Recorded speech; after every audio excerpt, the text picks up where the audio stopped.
La minute numérique de Ségolène. Bonjour Ségolène, alors nous voilà de nouveau face à face. J'ai une petite question qui me semble difficile pour moi. C'est quoi un cookies ? Un cookies, vous savez, c'est ces petites pastilles de chocolat que l'on trouve dans les gâteaux. Mais c'est aussi un petit fichier texte qui est totalement inoffensif, mais qui peut être enregistré sur votre disque dur avec des données qui vous concernent. Quand vous surfez sur Internet, c'est votre navigateur qui l'enregistre, ce fichier, suivant les sites sur lesquels vous vous promenez.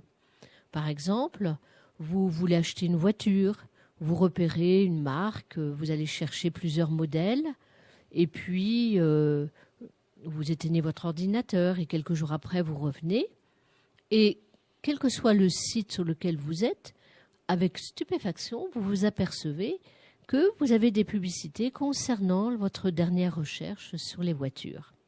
Eh bien, c'est grâce ou à cause du cookies que vous avez ça. Le serveur avait des cookies, le navigateur l'a enregistré, l'a mis sur le disque dur, et vous avez beau éteindre votre ordinateur, c'est enregistré. Et à chaque fois que vous vous reconnectez sur Internet avec votre navigateur, eh bien, le serveur sur lequel vous êtes reconnaît le cookies et sait ce vers quoi vous êtes intéressé. Donc voilà à quoi ça sert un cookies. Pour les sites marchands, ça vous permet les sites marchands permettent de vous repérer et de voir ce qui vous intéresse. Alors, il y en a que cela gêne, d'autres qui trouvent ça très bien parce que justement, ils ont des recherches à faire et ça leur donne un éventail de données sur les recherches qu'ils ont à faire. Alors après, vous pouvez vous dire, attention quand même, on me trace sur Internet, on étudie mon comportement, je ne suis pas d'accord. Alors dans ces cas-là, vous avez plusieurs solutions. D'une part, vous pouvez naviguer sans cookies. C'est-à-dire que vous allez vous mettre en mode navigation privée sur votre navigateur et comme ça, les sites ne pourront pas vous espionner en quelque sorte. Mais attention, dans ce mode-là, certains sites ne fonctionneront pas parce qu'ils ne fonctionnent qu'avec des cookies et refuseront de vous faire naviguer sur leur site.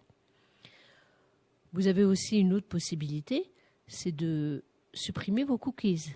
C'est-à-dire que vous naviguez, et puis après, vous allez à la fin de votre navigation sur Internet, dans votre navigateur, vous allez dans l'historique, vous effacez l'historique en vérifiant que l'option cookies est bien cochée pour qu'elle soit elle aussi effacée.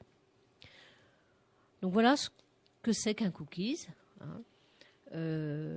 C'est pas forcément très ennuyeux, mais c'est vrai qu'il y a un côté traçage de la personne. Et puis, je peux rajouter aussi que certains pirates ou sites pas très honnêtes peuvent en profiter pour connaître des choses sur vous et après peut-être vous envoyer des mails un peu plus personnalisés et vous ne comprenez pas, vous êtes moins prudent. Et dans ces cas-là, c'est peut-être plus ennuyeux ça. Donc faites attention aux cookies. Eh bien, Ségolène, c'est encore vraiment très simple avec vous. Le PC, l'ordinateur, tout ça, ça devient un jeu d'enfant et je crois que je vais m'y mettre, enfin. Eh bien, merci Joël et je vous dis à la prochaine fois pour d'autres conseils numériques.